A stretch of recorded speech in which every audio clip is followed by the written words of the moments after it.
Bonjour, nous sommes aujourd'hui dans l'Évangile de Luc, chapitre 7, et notre thème, Jésus-Christ est le même.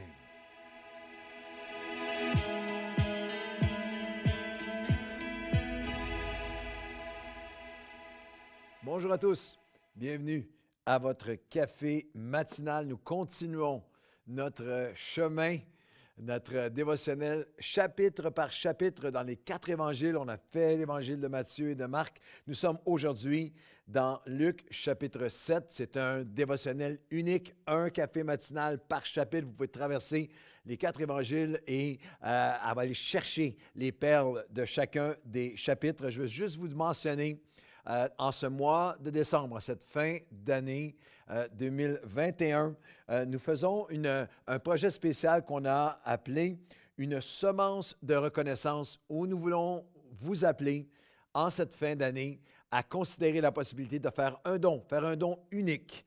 Si vous avez été béni à un moment ou à un autre dans les dernières années, que ce soit par les cafés matinaux ou les prédications du dimanche, en ligne à Nouvelle Vie chez vous, des dizaines de milliers d'entre vous.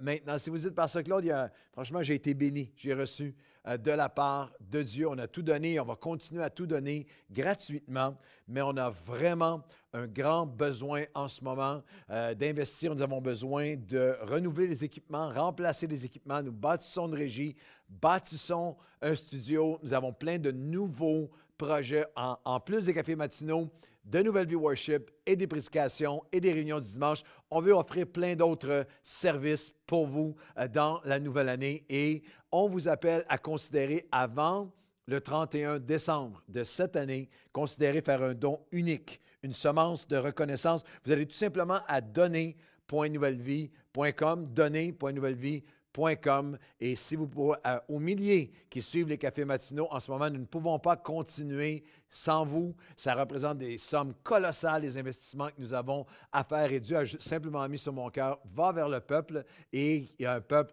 qui a été béni, qui a reçu de Dieu, qui est généreux, qui aime le recevoir de nouvelles vies et qui est prêt à une semence, à faire un don pour une semence de reconnaissance. Alors, merci à l'avance à donner.nouvellevie.com et nous, on va continuer à vous servir passionnément. Aujourd'hui, notre texte de base est dans l'Évangile de Luc, chapitre 7, mais la pensée fondamentale qu'on va élaborer dans Luc 7 est dans Hébreux 13, 8. C'est un verset que plusieurs chrétiens connaissent, mais c'est surtout une vérité fondamentale qui a besoin continuellement d'être rappelée à nos cœurs. C'est que Jésus-Christ est le même, hier, aujourd'hui et éternellement. Prenez une grande respiration cette fin d'année, alors que des millions et centaines de millions de personnes vont traverser Noël, la fête, la célébration de la naissance de Jésus, en manquant Jésus complètement à Noël, en n'y pensant pas, en le manquant complètement à Noël en 2021, en n'y voyant aucun point de contact ou rapport ou possibilité pour eux aujourd'hui. Mais je parle à nous aussi. Comme chrétiens, comme croyants, on peut, croyez-moi, et je pense que vous le savez, facilement être pris dans le tourbillon de tout ce qu'il y a, tout ce qui peut arriver dans ces 2 dernières années de pandémie et le crush et le rush de Noël et s'arrêter un instant simplement pour se rappeler, simplement pour revenir à cette vérité qu'il est le même hier, aujourd'hui et éternellement. Et dans Luc 7, nous allons voir qu'il est le même, encore aujourd'hui, il est le même, il est immuable, il ne change pas, il est absolument le même. Il n'y a en lui aucune ombre de changement, d'atténuement ou de variation, de diminution. Non, il n'y a rien qui a changé en lui. Ses miséricordes se renouvellent chaque jour. Et il est le même dans l'accès qu'il nous donne à son autorité. Dans l'accès qu'il nous donne à son autorité, dans Luc chapitre 7, c'est notre chapitre aujourd'hui, les premiers versets. Après avoir achevé tous ses discours devant le peuple qui l'écoutait, Jésus entra dans Capernaum et il y avait là un centenier avec un serviteur auquel il était très attaché et qui se trouvait malade sur le point de mourir. Ayant entendu parler de Jésus, il lui envoya quelques anciens des Juifs pour le prier de venir afin de guérir son serviteur. Au verset 6, Jésus étant allé avec eux, s'étant guère éloigné de la maison quand le centenier envoya des amis pour lui dire « Seigneur, ne prends pas tant de peine. Je ne suis pas digne que tu entres sous mon toit.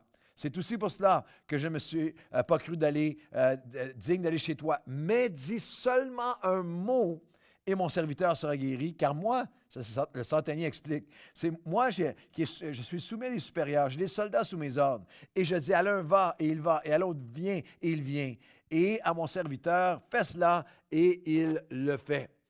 Jésus arrive face à face avec cet homme qui est très, très conscient de l'autorité, qui connaît, qui donne cet exemple. Il dit, Seigneur, je n'ai pas besoin de venir à toi parce que comme j'ai cette autorité absolue, et lorsque je dis va, il va, et viens, il vient, tu as cette même autorité. Et il y a ce qui donne dans ce texte, dans la réaction de Jésus, il y a ce qui donne accès, nous donne accès en 2021 à son autorité. Le verset suivant, lorsque Jésus entendit ces paroles, il admira le centenier, c'est quelque chose. Et se tournant vers la foule qui le suivait, il dit, je vous le dis, même en Israël, je n'ai pas trouvé une aussi grande foi. De retour à la maison, les gens envoyés par le centenier trouvèrent guéri le serviteur qui avait été malade. C'est la foi qui nous donne accès à son autorité.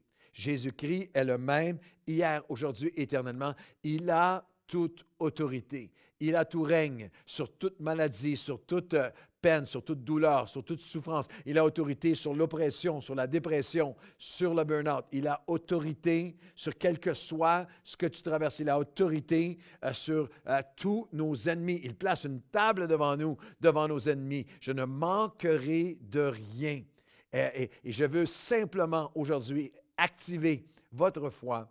Il y a une sphère dans votre vie où vous avez besoin de vous ressaisir et de dire, Jésus-Christ est le même, hier, aujourd'hui et éternellement, et par la foi, il me donne accès à son autorité. Je lisais récemment des dizaines et des dizaines de témoignages, je les lisais et ils remplissaient mon cœur de foi. Des dizaines de témoignages de gens qui ont été baptisés cette année, même un grand nombre d'entre eux touchés pour la première fois en ligne par Nouvelle Vie chez vous, par le message, la prédication, la louange, donnent leur vie au Seigneur en ligne et par la suite viennent à l'Église. À partir du mois de juin, on a réouvert les portes de l'Église post-confinement et sont baptisés d'eau maintenant en témoignage de leur foi. Et je lisais des témoignages, un qui était captif de l'oppression, la dépression, un autre qui était suicidaire, un autre qui a fait des tentatives de suicide, qui parlent de la paix qu'il a maintenant. Des personnes qui ont témoigné de guérison physique, des personnes qui ont témoigné de dépendance qui les liait depuis des années. Il y a quelqu'un qui a témoigné avoir été dépendant à différentes formes de narcotiques depuis des années, première année complète de sobriété au nom de Jésus. Alors, je veux simplement, là où vous êtes, que vous puissiez lever la tête aujourd'hui, quel que soit le moment où vous voyez ce café matinal, et dites, c'est vrai, et juste être rappelé. La foi vient de ce qu'on entend, et ce qu'on entend vient de la parole de Dieu. Jésus-Christ est le même. Il est le même dans l'accès qu'il nous donne à son autorité. Et dans Luc 7, on voit aussi c'est l'accès qu'il nous donne à sa puissance, mais en même temps, dans Luc 7, il est le même dans son attention, son amour. Si un aspect est sa puissance, on voit la puissance du Dieu souverain, et ça a toute sa magnificence. Vous allez avoir ici le côté personnel, le côté proximité, le côté compassion pour l'individu. Il est le même dans son attention à chaque personne et dans son amour. On continue à lire dans Luc 7, au verset 11, le jour suivant. Jésus s'en alla dans une ville appelée Nain. Ses disciples et une grande foule qui faisait route avec lui. Et lorsqu'il fut près de la porte de la ville, voici on portait en terre un mort, fils unique de sa mère qui était veuve. Il y avait avec elle beaucoup de gens de la ville et le Seigneur l'ayant vue, fut ému de compassion pour elle, lui dit, « Ne pleure pas. » Il s'approcha, toucha le cercueil et ceux qui le portaient s'arrêtèrent et dirent, « Jeune homme, je te le dis, lève-toi. » Et le mort s'assit et se mit à parler. Jésus le rendit à sa mère. Jésus-Christ est le même, hier, aujourd'hui et éternellement, dans l'accès qu'il nous donne à son autorité et dans son attention et son amour.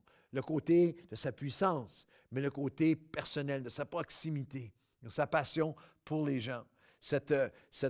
Jésus marche et il y a une foule avec lui, une foule dense qui est autour de lui, ses disciples et une grande foule, et il croise ce groupe, cette femme, cette veuve.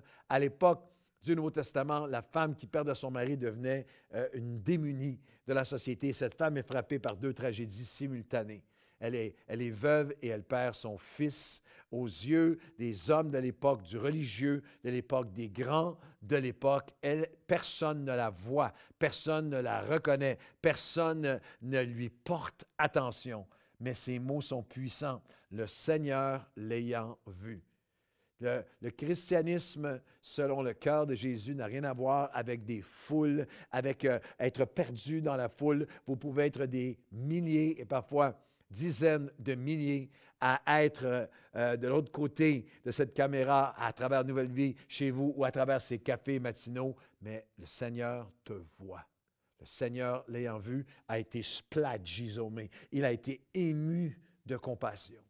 Et il est ému de compassion pour toi. Tu n'es pas. Il faut que tu te rappelles que Jésus-Christ est le même hier, aujourd'hui et éternellement. Il est encore ému de compassion pour nous aujourd'hui. Il est encore celui qui est. Cette femme avait beaucoup de gens autour d'elle. On nous dit qu'il y avait une grande foule qui était autour d'elle aussi. Mais il y a des deuils, il y a des souffrances, il y a des douleurs intérieures que personne d'autre que Jésus ne peut dire. Ne pleure pas. Il y a seulement le Seigneur qui peut non pas un ne pleure pas humain dans la compassion limitée, mais dans son splagisomé surnaturel, ému de compassion. Splagisomé, le mot grec pour ému de compassion, de l'intérieur, il est ému, il est bouleversé à l'intérieur et amène une action divine, une action surnaturelle pour guérir ton cœur, pour guérir ta vie. Il est le même aujourd'hui dans l'accès qu'il nous donne à son autorité. Il est le même dans son attention, son amour. Pardon, et il est le même dans son acceptation et l'appel qu'il fait envers nous de tout relâcher, de tout lui donner. C'est la dernière portion de Luc 7 qu'on va lire au verset 36. Un pharisien pria à Jésus de manger avec lui. Jésus entra dans la maison et dit au pharisien, et du pharisien, il se mit à table. Et voici une femme pécheresse qui se trouvait dans la ville, ayant su qu'il était à table dans sa maison du pharisien, apportant un vase d'alabâtre plein de parfums. Elle se tint derrière aux pieds de Jésus, elle pleurait et elle lui mouilla les pieds de ses larmes, puis les essuya avec ses cheveux et les oignit du parfum. Et au verset 48, Jésus dit à la femme, tes péchés te sont pardonnés, ta foi t'a sauvé, va en paix. Il est le même dans son acceptation. Il y a une table qui est là, et ça va être notre thème du mois de décembre 2021 à Nouvelle Vie, la table de Noël. Mais il y a une table qui est là où Jésus est, mais c'est une table des religieux, c'est la table des pharisiens. C'est une table, malheureusement, qui existe encore aujourd'hui, une table de jugement religieux. Et cette femme, en français, on a traduit l'expression « une femme pécheresse ». Les textes originaux sont sans équivoque, c'était une prostituée. Elle est d'aucune importance. Elle est seulement le récipient du mépris, de l'avidité, de la cupidité. Elle est parmi les rejetés du monde de son époque, mais elle s'approche de Jésus et elle est non seulement acceptée de lui, mais elle fait quelque chose de particulier qui, pendant des années, moi, m'a un peu rendu perplexe. Lorsque la Bible nous dit qu'elle essuyait, elle lui mouilla les pieds de ses larmes, j'avais une difficulté même visuellement, physiquement, à imaginer la femme, est-ce qu'elle frottait ses yeux sur ses pieds? Et j'ai eu une réponse à ce texte extraordinaire dans un livre par une historienne, une archéologue, la docteure Barbara M. Bauman. En anglais, c'est un livre qui s'intitule « Strange Scriptures that Perplex the Western Mind », traduction libre. Ces textes bibliques étranges qui rendent l'Ouest perplexe, où nous donne tout un contexte historique que pour nous, on ne peut pas comprendre. Et elle explique, en tant qu'historienne et archéologue spécialiste en coutumes, culture du Moyen-Orient, et lui mouillant les pieds avec de ses larmes, elle écrit, je cite, « C'est un fait historiquement connu qu'au temps de la Bible, dans la culture du Moyen-Orient, une tradition voulait que lorsque quelqu'un mourait, les larmes de ceux qui étaient dans le deuil étaient recueillies dans une urne, une outre, une bouteille.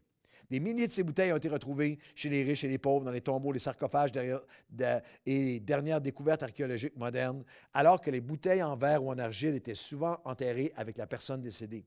Des pleureuses étaient souvent engagées et payées au volume de leurs larmes. Des épouses, fiancées ou mères d'hommes partis à la guerre accumulaient leurs larmes dans les bouteilles remises aux soldats qui revenaient du champ de bataille. Ces bouteilles et ces urnes étaient extrêmement précieuses et sacrées pour les familles. Elles représentaient l'héritage des tragédies, la somme de souffrances d'une vie. Le psaume 56, 8 nous dit, « Tu recueilles mes larmes dans ton outre, mes larmes ne sont-elles pas inscrites dans ton livre? » Cette femme qui avait accumulé une vie de larmes, de souffrance, de rejet, vient au pied de Jésus et littéralement, elle a versé l'urne de ses larmes à ses pieds. Elle vient bientôt lui mouiller les pieds alors qu'elle a versé, on l'a traduit un vase d'alabâtre et certains textes parlent d'une urne, d'un vase, d'une bouteille. Et aujourd'hui, Jésus-Christ est le même, hier, aujourd'hui, éternellement. Et il veut venir guérir ton âme dans sa puissance, à son autorité, dans sa proximité personnelle, dans sa compassion. Mais il est le même aussi dans son pardon, dans son acceptation absolue, si tu réponds à l'appel de verser tes larmes à ses pieds. Aujourd'hui, Seigneur, nous ne voulons pas retenir nos larmes. Nous ne voulons pas les enfouir. Nous ne devons pas les garder. Nous venons, Seigneur, parfois il est possible pour nous, dans l'amertume, dans la souffrance, de rester accrochés à nos larmes, à nos deuils, à nos blessures, à nos déceptions. Mais aujourd'hui, nous déclarons, Jésus-Christ est le même, hier, aujourd'hui et éternellement. Il est le même et tu nous donnes accès à ton autorité par la foi.